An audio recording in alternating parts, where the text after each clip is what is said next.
इस दुनिया में एक कौम एग्जिस्ट करती है, यहूदी। ये लोग बहुत ही ज्यादा कंट्रोवर्शियल और बहुत ज्यादा पॉपुलर है। आज के समय में भी इन लोगों की चर्चा चलती ही रहती है। अभी भी बहुत तगड़ा वाला हुड़दंग मचा रखा है इन लोगों ने।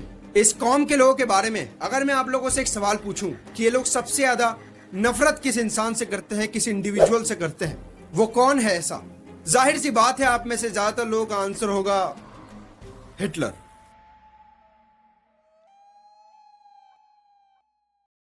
अब इसका रीजन तो शायद हम सभी लोग जानते हैं कि ये लोग उससे इतनी नफरत क्यों करते हैं। मुझे बताने की जरूरत नहीं है।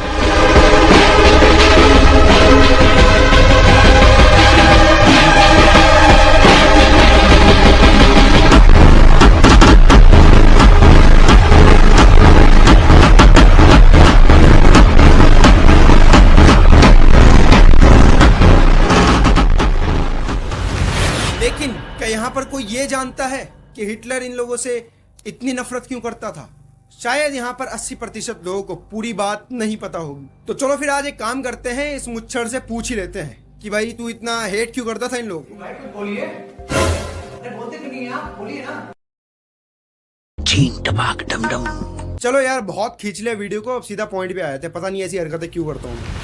हाँ, तो हिटलर के द्वारा जूइश लोगों को इतना हेट किया जाना, उसका सिर्फ एक रीजन नहीं है, काफी सारे रीजंस कंट्रीब्यूट करते हैं हिटलर के इस महा ज्यूस नफरतिज्म के अंदर।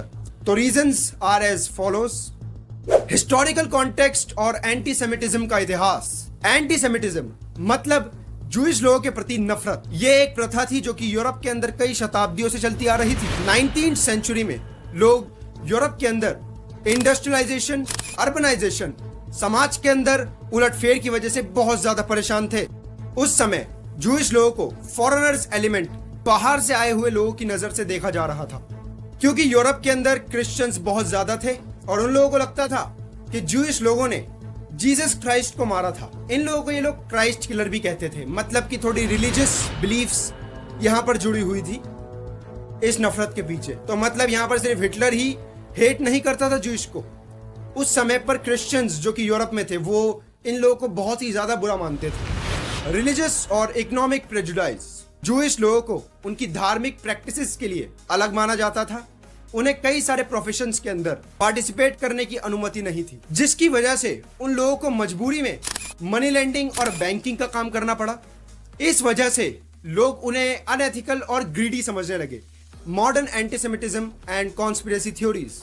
एक और तरह का एंटीसेमिटिज्म था जिसके अंदर यहूदियों को नीची जात का समझा जाता था, इंफीरियर, और उनके खिलाफ कुछ पॉपुलर कॉन्स्पिरेसी थ्योरीज भी फैलाई जाती थी, जैसे कि the protocols of the elders of जायन। इस कॉन्स्पिरेसी थ्योरी में बताया गया था कि जूइश लोग दुनिया को कंट्रोल करने का और उसके ऊपर कब्जा करने का प्लान बना रहे हैं। इस तरह की थ्योरीज को हिटलर जैसे लोग सच मानने लगे। अब यहाँ पर आते हैं हिटलर की खुद की सोच, Hitler's personal thinking.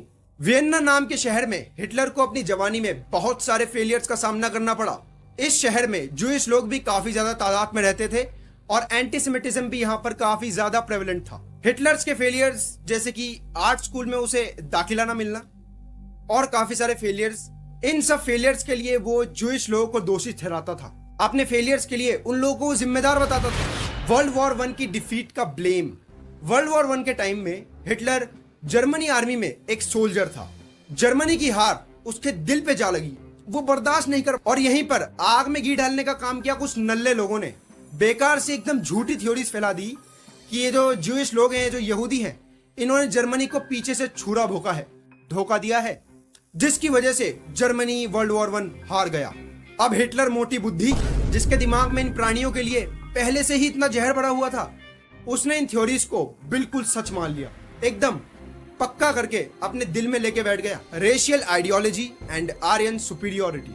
Adolf Hitler Aryan race को सबसे शुद्ध और सबसे सुपीरियर समझता था, जिसकी वजह से उसे लगता था कि ये जो जूइश लोग हैं, ये नीची जात के हैं, ये अलग हैं, तो इन लोगों को या तो काबू में रखना चाहिए या पूरी तरह खत्म कर देना चाहिए। आर्यन सुपीरियोरिटी को, आर्यन रेस को आगे रखने के लिए पॉलिटिकल अपॉर्चुनिटी एंड जूइश का विलिफिकेशन। हिटलर जूइश लोगों के खिलाफ अपनी नफरत को पॉलिटिक्स में यूज करने लगा। उन्हें हर प्रॉब्लम के लिए ब्लेम करने लगा, जैसे economical problems, communism, German society में बदलाव, इन सब के लिए। इसने ये सब जूइश लोगों के ऊपर डाल दिया, क्योंकि उस समय जर्मनी बर्बादी के कगार पर खड़ा था और हिटलर को यह अपॉर्चुनिटी बिल्कुल नहीं गंवानी थी।